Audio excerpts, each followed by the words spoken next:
ꯁꯥꯟꯅꯒꯅꯨ ꯂꯥꯏꯔꯤꯛ ꯇꯣꯏꯅ ꯇꯧꯒꯗꯕꯅꯤ ꯍꯥꯏꯕꯗꯤ ꯑꯌꯥꯝꯕꯗ ꯐꯦꯃꯤꯂꯤꯁꯤ ꯀꯟꯚꯤꯟꯁ ꯇꯧꯅꯕ ꯍꯣꯠꯅꯕꯗ ꯌꯥꯝ ꯁ꯭ꯇ꯭ꯔꯒꯜ ꯑꯃ ꯑꯣꯏꯈꯤ ꯃꯗꯨ ꯃꯇꯨꯡꯗ ꯑꯍꯥꯟꯕ ꯆꯍꯤꯒꯤ ꯆꯠꯄꯗ ꯑꯟꯙ꯭ꯔ ꯄ꯭ꯔꯗꯦꯁꯀ ꯁꯥꯟꯅꯕ ꯀꯥꯟꯗ ꯔꯟ 50 ꯑꯃꯒ ꯋꯤꯀꯦꯠ 5ꯒ ꯂꯧꯈꯤ ꯑꯟꯙ꯭ꯔ ꯄ꯭ꯔꯗꯦꯁ ꯍꯥꯏꯁꯤ ꯌꯥꯝ ꯂꯤꯡꯕ ꯇꯤꯝꯅꯤ ꯑꯗꯨꯗ ꯑꯩꯅ ꯑꯗꯨꯒꯤ ꯄꯔꯐꯣꯔꯃꯦꯟꯁ ꯇꯧꯕꯩ ꯆꯥꯡ ꯉꯝꯈꯤꯕꯗꯣ ꯑꯗꯨ ꯑꯩꯒꯤ ꯈ꯭ꯋꯥꯏꯗꯒꯤ ꯅꯨꯡꯉꯥꯏꯖꯕꯅꯤ ꯑꯃꯅ ꯃꯦꯘꯥꯂꯌꯥ ꯁꯥꯟꯅꯕ ꯀꯥꯟꯗ ꯑꯩꯒꯤ ꯄꯨꯟꯁꯤꯒꯤ ꯑꯍꯥꯟꯕ ꯁꯦꯟꯆꯨꯔꯤ ꯐꯨꯈꯤ ꯑꯗꯨꯒ ꯑꯗꯨ ꯌꯥꯝ ꯅꯨꯡꯉꯥꯏꯖꯩ ꯃꯌꯥꯝꯕꯨ ꯇꯔꯥꯝ ꯅꯣꯛꯆꯔꯤ ꯑꯩꯈꯣꯏ ꯂꯤꯂꯣꯡ ꯕꯨꯂꯦꯇꯤꯟꯒꯤ ꯇꯤꯝꯅ ꯍꯧꯖꯤꯛ ꯂꯩꯖꯔꯤ ꯃꯐꯝ ꯑꯁꯤ ꯃꯅꯤꯄꯨꯔꯒꯤ ꯑꯣꯏꯅ BCCIꯅ ꯁꯦꯂꯦꯛꯁꯟ ꯇꯧꯈꯤꯕ ꯗ ꯑꯟꯗꯔ 19 ꯕꯣꯏꯁ ꯑꯦꯂꯥꯏꯠ ꯒꯦꯝꯁ 2025ꯀꯤ ꯑꯣꯏꯅ ꯃꯅꯤꯄꯨꯔꯗꯒꯤ ꯁꯥꯟꯅꯔꯣꯏ ꯀ꯭ꯔꯤꯀꯦꯠ ꯁꯥꯟꯅꯔꯣꯏ 9 ꯈꯟꯕꯒꯤ ꯃꯅꯨꯡꯗ ꯂꯤꯂꯣꯡ ꯀꯦꯟꯗ꯭ꯔꯒꯤ ꯃꯅꯨꯡ ꯆꯟꯅ ꯂꯩꯕ ꯂꯤꯂꯣꯡ ꯆꯤꯡꯈꯝ ꯃꯈꯥꯗꯒꯤ ꯁꯥꯟꯅꯔꯣꯏ ꯑꯃꯒ ꯎꯅꯕꯒꯤ ꯇꯟꯖꯥꯗꯣ ꯑꯩ ꯂꯧꯖꯒꯦ ꯑꯗꯨꯒ ꯃꯍꯥꯛꯀꯤ ꯃꯃꯤꯡ ꯑꯁꯤ MD ꯑꯀꯤꯜ ꯑꯍꯃꯗ ꯀꯧꯏ ꯃꯥꯡꯗ ꯂꯩꯖꯔꯤꯕ ꯏꯅꯥꯎ ꯑꯁꯤ ꯃꯍꯥꯛ ꯑꯁꯤꯅꯤ ꯍꯧꯖꯤꯛ ꯂꯩꯔꯤꯕ ꯃꯅꯤꯄꯨꯔꯒꯤ ꯑꯣꯏꯅ ꯁꯥꯟꯅꯔꯣꯏ 9 ꯈꯟꯕꯒꯤ ꯃꯅꯨꯡꯗ ꯌꯥꯎꯔꯛꯈꯤꯕ ꯑꯗꯣ ꯏꯅꯥꯎꯒꯤ introduction ꯑꯝꯇꯪ ꯇꯧꯕꯤꯌꯨ ꯑꯁꯁꯂꯥꯃꯨ ꯑꯂꯩꯀꯨꯝ ꯑꯩꯒꯤ ꯃꯤꯡ MD ꯑꯀꯤꯜ ꯑꯍꯃꯗ ꯐꯨꯟꯗ꯭ꯔꯩꯃꯌꯨꯝ ꯑꯄꯣꯛꯄꯒꯤ ꯃꯃꯤꯡꯅ MD ꯑꯕꯗꯨꯜ ꯍꯀꯤꯝ ꯑꯃꯁꯨꯡ ꯃꯅꯤꯔꯖꯥꯟ ꯀꯧꯏ ꯑꯩꯒꯤ ꯂꯩꯐꯝ ꯂꯤꯂꯣꯡ ꯆꯤꯡꯈꯝ ꯃꯈꯥꯗꯩ ꯑꯩ 12 ꯄꯥꯁ ꯇꯧꯖꯔꯦ ꯑꯗꯨ ꯏꯆꯤꯜ ꯏꯅꯥꯎꯅ 9 ꯑꯣꯀꯦ ꯅꯍꯥꯛꯅ ꯍꯧꯖꯤꯛ ꯐꯥꯎꯕꯗ ꯂꯥꯛꯈꯤꯕ ꯑꯩꯈꯣꯏ ꯀ꯭ꯔꯤꯀꯦꯠ ꯁꯥꯟꯅꯕꯒꯤ ꯖꯔꯅꯤꯁꯦ ꯑꯁꯤꯒꯤ ꯖꯔꯅꯤꯁꯤ ꯑꯩꯈꯣꯏꯒꯤ ꯂꯩꯔꯤꯕ ꯂꯤꯂꯣꯡ ꯀꯦꯟꯗ꯭ꯔꯒꯤ ꯑꯣꯏꯅꯗꯤ ꯑꯁꯤꯐꯥꯎꯒꯤ ꯊꯥꯛꯇꯗꯤ ꯍꯥꯟꯅꯗꯤ ꯀꯩꯁꯨꯝ ꯃꯗꯨ ꯁꯨꯃꯥꯏꯅ ꯑꯦꯆꯤꯞꯃꯦꯟ ꯐꯪꯕꯗꯤ ꯌꯥꯎꯈꯤꯗꯦꯕ ꯑꯩꯈꯣꯏꯅ ꯈꯪꯖꯕꯗꯁꯨ ꯑꯗꯣ ꯅꯍꯥꯛꯅ ꯃꯌꯥꯝꯁꯤꯒꯤ ꯃꯔꯛꯁꯤꯗ ꯑꯗꯨꯒꯨꯝꯕ ꯑꯃ ꯌꯥꯎꯗ꯭ꯔꯒꯁꯨ ꯏꯇꯣꯞ ꯇꯣꯞꯅ ꯅꯍꯥꯛꯅ ꯑꯦꯆꯤꯞꯃꯦꯟ ꯐꯪꯕꯒꯤ ꯊꯥꯛꯇ ꯂꯥꯛꯄꯁꯦ ꯁꯤ ꯀꯃꯥꯏꯅ ꯅꯉꯣꯟꯗ ꯏꯊꯤꯜ ꯀꯔꯝꯕ ꯋꯥꯈꯜꯗꯒꯤ ꯑꯗꯨꯃꯥꯏꯅ ꯂꯥꯛꯈꯤꯕ ꯑꯣꯏꯒꯦ ꯑꯩꯅ ꯀ꯭ꯔꯤꯀꯦꯠ ꯁꯥꯟꯅꯕ ꯍꯧꯖꯔꯛꯄꯁꯤ 2021 ꯍꯧꯖꯔꯛꯄꯅꯤ ꯑꯩ ꯁꯥꯟꯅꯕꯁꯤꯗꯤ ꯑꯩ ꯑꯗꯨꯝ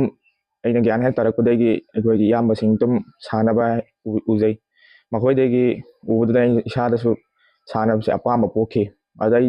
ꯅꯣꯡꯃꯗꯤ ꯑꯩ ꯁꯣꯏꯗꯕꯤ ꯁꯥꯟꯅꯒꯅꯤ ꯑꯐꯥꯎꯕ ꯄ꯭ꯂꯦꯌꯥꯔ ꯑꯣꯏꯒꯅꯤ ꯍꯥꯏꯕ ꯋꯥꯈꯜꯁꯤꯒ ꯂꯣꯏꯅꯅ ꯑꯩ ꯁꯥꯟꯅꯒꯦ ꯈꯟꯖꯒꯦ ꯑꯗꯨꯕꯨ ꯂꯥꯏꯔꯤꯛ ꯂꯥꯏꯁꯨꯒꯤ ꯃꯇꯥꯡꯗ ꯄꯦꯔꯦꯟꯁꯁꯤꯡꯅ ꯂꯥꯏꯔꯤꯛꯇ ꯑꯣꯏꯅ ꯐꯣꯀꯁ ꯇꯧ ꯈꯣꯠꯂꯣꯏꯅ ꯑꯌꯥꯝꯕ ꯍꯥꯏꯕꯒꯤ ꯃꯔꯝꯗꯒꯤ ꯃꯇꯝ ꯀ꯭ꯂꯥꯁ 10 ꯂꯣꯏꯔꯒ ꯑꯣꯏꯅ ꯁꯥꯟꯅꯒꯗꯕꯅꯦꯅ ꯇꯧꯕꯗꯒꯤ ꯃꯇꯝ ꯈꯔ ꯆꯪꯉꯦ ꯍꯧꯔꯛꯄꯗ ꯑꯗꯨꯕꯨ ꯑꯩꯅ ꯁꯥꯟꯅꯅꯤꯡꯕꯒꯤꯁꯤ ꯌꯥꯝ ꯃꯔꯝ ꯑꯣꯏꯔꯒ ꯄꯦꯔꯦꯟꯁꯅ ꯀꯟꯚꯤꯟꯁ ꯇꯧꯔ ꯃꯇꯨꯡ 2021 ꯀ꯭ꯂꯥꯁ 10 ꯂꯣꯏꯕ ꯁꯤ ꯇꯟꯖꯥꯁꯤꯗꯒꯤ ꯍꯧꯔꯛꯄꯅꯤ ꯁꯥꯟꯅꯖꯕꯁꯦ ꯑꯩꯅ ꯁꯥꯟꯅꯕ ꯃꯇꯝꯗ ꯑꯩꯅ ꯈꯟꯖꯔꯤꯁꯤꯗꯤ ꯍꯥꯏꯗꯤ ꯑꯩꯅ ꯂꯩꯔꯤꯕ ꯃꯅꯤꯄꯨꯔ ꯅꯠꯇ꯭ꯔꯒ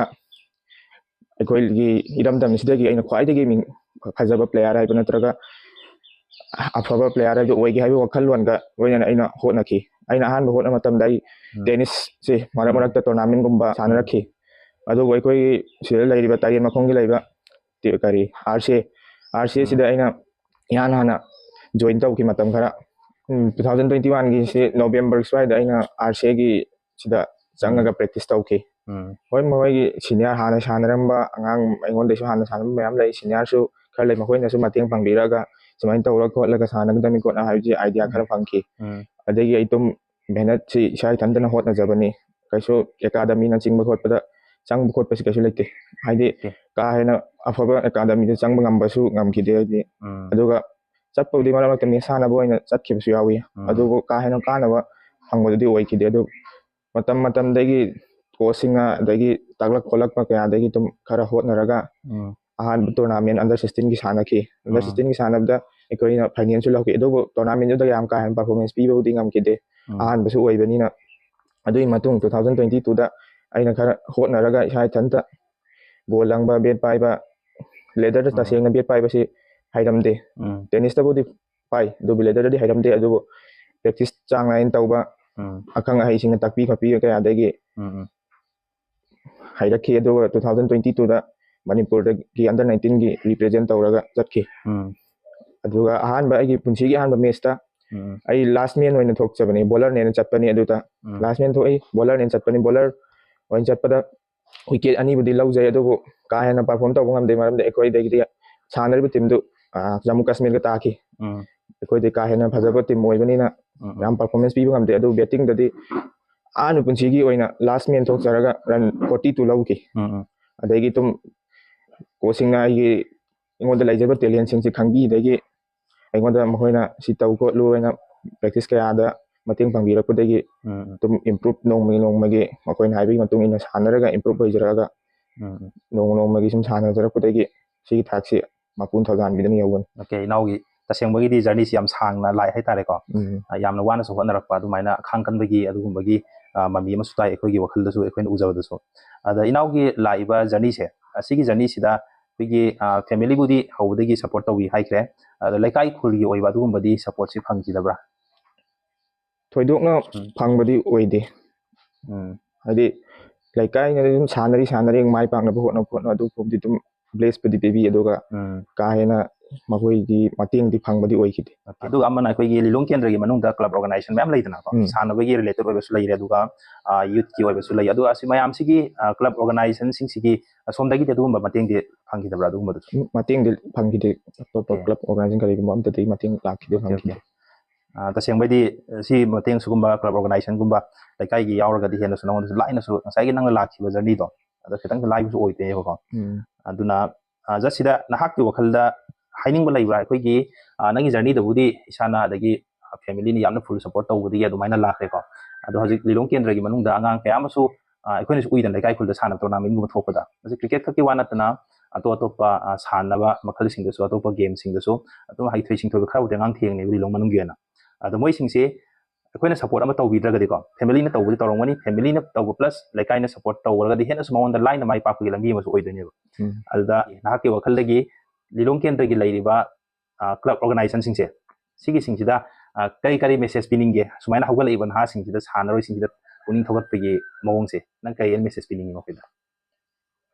ꯑꯍꯥꯟꯕꯗ ꯀꯔꯤꯒꯨꯝꯕ ꯀ꯭ꯂꯕ ꯑꯣꯔꯒꯅꯥꯏꯖꯦꯁꯟꯁꯤꯡꯁꯤꯅ ꯉꯝꯕꯤꯕ ꯑꯣꯏꯔꯒꯗꯤ ꯄ꯭ꯂꯦꯒ꯭ꯔꯥꯎꯟ ꯑꯃꯈꯛꯇꯪ ꯁꯦꯝꯕꯤꯕ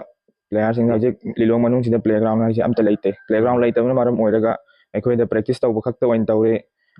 ꯍꯥꯏꯗꯤ ꯁꯥꯟꯅꯕ ꯈꯣꯠꯅꯕꯒꯤ ꯇꯥꯟꯖꯥꯁꯤ ꯌꯥꯝ ꯊꯤꯅ ꯋꯥꯠꯂꯦ ꯑꯗꯨꯅ ꯄ꯭ꯂꯦꯒ꯭ꯔꯥꯎꯟꯁꯤ ꯑꯃ ꯊꯝꯕꯤꯔꯒꯗꯤ ꯍꯧꯖꯤक ꯑꯩꯈꯣꯏꯅ ꯄꯦꯟꯗꯕ ꯅꯨꯡꯉꯥꯏꯇꯕ ꯁꯥꯟꯅꯕ ꯐꯪꯗꯕ ꯀꯌꯥ ꯌꯥꯎꯔꯤꯁꯤ ꯌꯥꯎꯔꯣꯏꯅ ꯈꯟꯖꯩ ꯑꯗꯨꯒ ꯄ꯭ꯂꯦꯒ꯭ꯔꯥꯎꯟꯁꯤ ꯂꯩꯔꯒꯗꯤ ꯑꯩꯉꯣꯟꯗ ꯍꯦꯟꯅ ꯐꯖꯕ ꯄ꯭ꯂꯦꯌꯥꯔ ꯀꯌꯥ ꯑꯉꯥꯡ ꯀꯌꯥ ꯁꯦꯝꯒꯠꯄ ꯉꯝꯒꯅꯤ ꯍꯥꯏꯕꯁꯤ ꯊꯥꯖꯩ ꯑꯗꯨꯅ ꯄ꯭ꯂꯦꯒ꯭ꯔꯥꯎꯟ ꯈꯛ ꯁꯦꯝꯕꯤꯕ ꯉꯝꯂꯒꯗꯤ ꯄ꯭ꯂꯦꯒ꯭ꯔꯥꯎꯟꯁꯤ ꯈꯛꯇ ꯁꯦꯝꯕꯤꯌꯨ ꯑꯗꯨꯒ ꯌꯥꯔꯤꯕ ꯃꯈꯩ ꯅꯧꯅ ꯍꯧꯔꯛꯏꯕ ꯑꯉꯥꯡ ꯏꯈꯥ ꯇꯥꯕꯁꯤꯡ ꯍꯧꯖꯤꯛ ꯑꯩꯅ ꯁꯥꯟꯅꯃꯤꯟꯅꯔꯤꯕꯁꯤꯡꯁꯤꯒꯤ ꯁꯤꯗ ꯏꯟꯇꯔꯦꯛ ꯇꯧꯕꯤꯔꯒ ꯃꯈꯣꯏꯗ ꯀꯔꯤ ꯗꯔꯀꯥꯔ ꯑꯣꯏ ꯀꯔꯤ ꯃꯇꯦꯡ ꯄꯥꯡꯉꯒ ꯃꯈꯣꯏꯒꯤ ꯏꯝꯄ꯭ꯔꯨꯞ ꯑꯣꯏꯕ ꯉꯝꯒꯅꯤ ꯍꯥꯏꯕꯒꯤ ꯁꯤꯗ ꯅꯠꯇ꯭ꯔꯒꯅ ꯑꯦꯀꯥꯗꯃꯤꯒꯨꯝꯕ ꯍꯥꯡꯕꯤꯔꯦ ꯍꯥꯏꯔꯒ ꯑꯣꯖꯥ ꯑꯈꯪ ꯑꯍꯩ ꯊꯝꯃꯒ ꯍꯧꯖꯤꯛ ꯃꯌꯥꯝ ꯁꯥꯟꯅꯔꯤ ꯑꯉꯥꯡꯁꯤꯡ ꯑꯗꯨꯗ ꯃꯇꯦꯡ ꯑꯣꯏꯒꯅꯤꯅ ꯈꯟꯖꯩ ꯑꯦꯀꯥꯗꯃꯤꯒꯨꯝꯕ ꯑꯃ ꯍꯥꯡꯉꯒ ꯑꯣꯖꯥ ꯊꯝꯕꯤꯔꯒꯗꯤ ꯍꯧꯖꯤꯛ ꯐꯥꯎꯕꯗꯤ ꯏꯅꯥꯎꯅ ꯁꯥꯟꯅꯕꯒꯤ ꯂꯝꯁꯤꯗꯀꯣ ꯀ꯭ꯔꯤꯀꯦꯠꯀꯤ ꯂꯝꯁꯤꯗ ꯁ꯭ꯇꯦꯠꯇ ꯔꯤꯄ꯭ꯔꯖꯦꯟ ꯀꯌꯥꯔꯛ ꯇꯧꯈ꯭ꯔꯦ ꯑꯗꯨꯒ ꯑꯩꯈꯣꯏ ꯅꯦꯁꯅꯦꯜꯒꯤ ꯊꯥꯛꯇ ꯔꯤꯄ꯭ꯔꯖꯦꯟ ꯀꯌꯥ ꯇꯧꯈ꯭ꯔꯦ ꯑꯗꯨꯁꯨ ꯑꯝꯇꯪ ꯈꯔ ꯍꯥꯏꯕꯤꯌꯨ? ꯅꯦꯁꯅꯦꯜ ꯊꯥꯛꯇ ꯃꯅꯤꯄꯨꯔꯒꯤ ꯑꯟꯗꯔ 19ꯒꯤ ꯇꯤꯝꯗ ꯌꯥꯎꯔ 3 times ꯑꯍꯨꯝꯂꯛ ꯁꯨꯔꯦ ꯆꯍꯤ 3 ꯊꯪ ꯆꯠꯂꯦ ꯇꯣꯔꯅꯥꯃꯦꯟ 6ꯇ ꯁꯔꯨꯛ ꯌꯥꯖꯔꯦ ꯃꯅꯤꯄꯨꯔ ꯔꯤꯄ꯭ꯔꯖꯦꯟ ꯇꯧꯔꯒ ꯃꯅꯤꯄꯨꯔ ꯑꯟꯗꯔ 19 ꯔꯤꯄ꯭ꯔꯖꯦꯟ ꯇꯧꯔꯒ ꯑꯗꯨꯒ ꯅꯍꯥꯛꯅ ꯆꯠꯈꯤꯕ ꯑꯩꯈꯣꯏ ꯁ꯭ꯇꯦꯠ ꯑꯃꯗꯤ ꯅꯦꯁꯅꯦꯜꯒꯤ ꯊꯥꯛꯁꯦ ꯑꯁꯤꯒꯤ ꯇꯣꯔꯅꯥꯃꯦꯟꯁꯤꯡꯁꯤꯗ ꯃꯇꯦꯡ ꯇꯧꯈꯤꯕꯁꯤꯡꯗꯤ ꯀꯃꯥꯏꯅ ꯀꯔꯤ ꯁꯞꯄꯣꯔꯠ ꯂꯩꯕꯤꯈꯤ? ꯁꯞꯄꯣꯔꯠꯁꯤ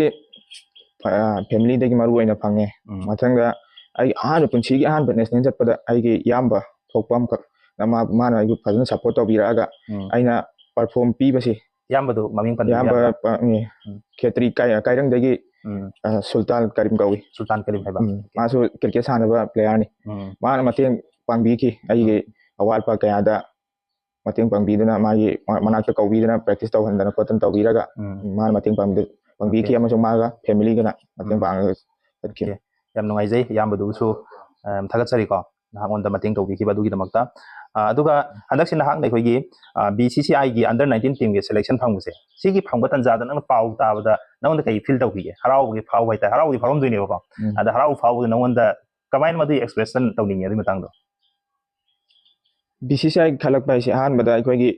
ꯁ꯭ꯇꯦꯠꯀꯤ ꯁꯔꯨꯛ ꯁꯥꯟꯅꯕ ꯃꯅꯤꯄꯨꯔ ꯇꯣꯔꯅꯥꯃꯦꯟ 2 ꯁꯥꯟꯅꯩꯑꯕ ꯄꯤꯅꯣ ꯃꯪꯀꯠ ꯑꯃꯁꯨꯡ ꯀꯨꯁꯕꯤꯍꯥꯔ ꯍꯥꯏꯅ ꯁꯤ ꯇꯣꯔꯅꯥꯃꯦꯟꯁꯤꯗ ꯑꯩꯈꯣꯏꯅ ꯀꯔꯤꯒꯨꯝꯕ ꯄꯔꯐꯣꯔꯃꯦꯟꯁ ꯐꯖꯔꯕ ꯑꯗꯨꯗ BCCIꯅ ꯑꯩꯈꯣꯏꯒꯤ ꯀꯦꯝꯅꯦꯕ ꯍꯧꯖꯤꯛ ꯇꯧꯒꯗꯣꯏꯁꯦ ꯇꯧꯒꯗꯕ ꯀꯦꯝꯁꯤꯗ ꯑꯩꯈꯣꯏꯅ ꯄꯤꯈꯤꯕ ꯄꯔꯐꯣꯔꯃꯦꯟꯁꯁꯦ ꯁꯤꯗꯩ ꯀꯧꯈꯠꯄꯅꯦꯕ ꯑꯍꯥꯟꯕꯗ ꯐꯥꯔꯁ ꯑꯥꯏ ꯊꯤꯡꯛ ꯑꯩꯅ 2023ꯒꯤ NCAA ꯈꯜꯂꯛꯄꯩ ꯇꯥꯟꯖꯥꯁꯤꯗ ꯑꯩ ꯌꯥꯝ ꯍꯔꯥꯎꯈꯤ ꯍꯥꯏꯗꯤ ꯑꯩꯒꯤ ꯄꯨꯟꯁꯤꯒꯤ ꯑꯍꯥꯟꯕ ꯑꯩꯅ ꯇꯣꯔꯅꯥꯃꯦꯟ ꯁꯥꯟꯅꯕꯗ NCAA ꯈꯜꯂꯛꯄ ꯍꯥꯏꯁꯦ ꯑꯩ ꯌꯥꯝ ꯊꯤꯅ ꯌꯥꯝ ꯍꯔꯥꯎꯈꯤ ꯑꯗꯨꯒ ꯍꯟꯗꯛꯀꯤꯁꯤꯁꯨ ꯍꯔꯥꯎꯖꯩ ꯑꯩꯗꯤ ꯑꯩꯉꯣꯟꯗ ꯑꯍꯦꯟꯕ ꯁ꯭ꯀꯤꯜ ꯇꯝꯕꯩ ꯆꯥꯡ ꯐꯪꯒꯅꯤ ꯍꯥꯏꯕꯒꯤ ꯋꯥꯈꯜꯗ ꯌꯥꯝ ꯍꯔꯥꯎꯖꯩ ꯑꯗꯨꯒ ꯅꯍꯥꯛꯅ ꯉꯁꯤ ꯐꯥꯎꯗ ꯁꯥꯟꯅꯈꯤꯕ ꯇꯣꯔꯅꯥꯃꯦꯟꯁꯤꯡꯗꯀꯣ ꯈ꯭ꯋꯥꯏꯗꯒꯤ ꯄꯔꯐꯣꯔꯃꯦꯟꯁ ꯐꯖꯈꯤꯕ ꯍꯥꯏꯇꯥꯔꯦ ꯈ꯭ꯋꯥꯏꯗꯒꯤ ꯄꯔꯐꯣꯔꯃꯦꯟꯁ ꯐꯖꯈꯤꯕ ꯀꯔꯝꯕ ꯇꯣꯔꯅꯥꯃꯦꯟ ꯑꯣꯏꯕꯤꯈꯤ?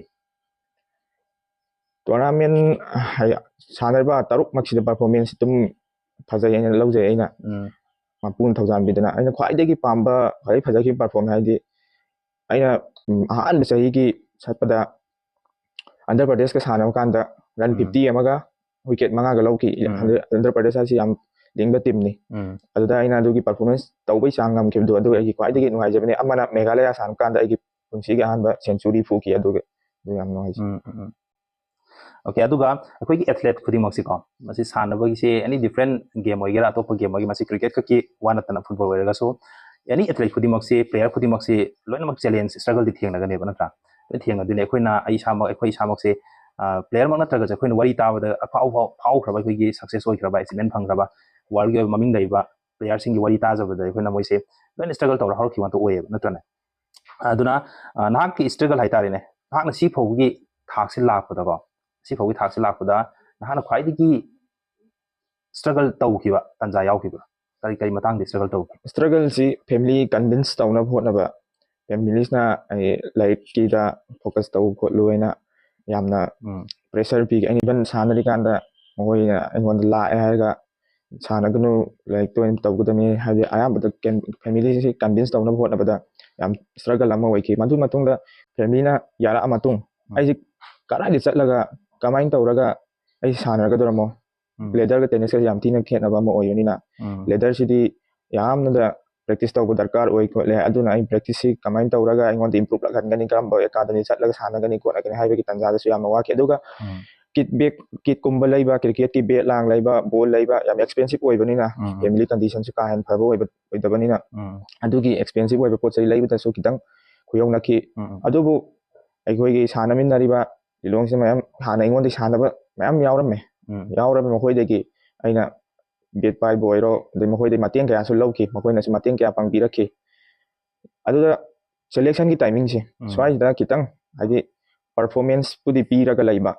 परफॉर्मेंस ते पी लैबा अदुबो क्लब अमा नि दगिदि अइगोंदे अखोइगी कालिक ओइबा मानबा कया अइगोंदे हाना सानजरंबा कया यावबना सिलेक्शन की टाइमिंग सिदा कितंग खुयौनखि अदुगा फिपुमनमक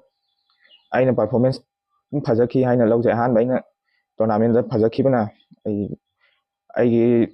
पीखिबा परफॉर्मेंस तो उपीबदेगी आइगी इयामबा अमसुंग खरा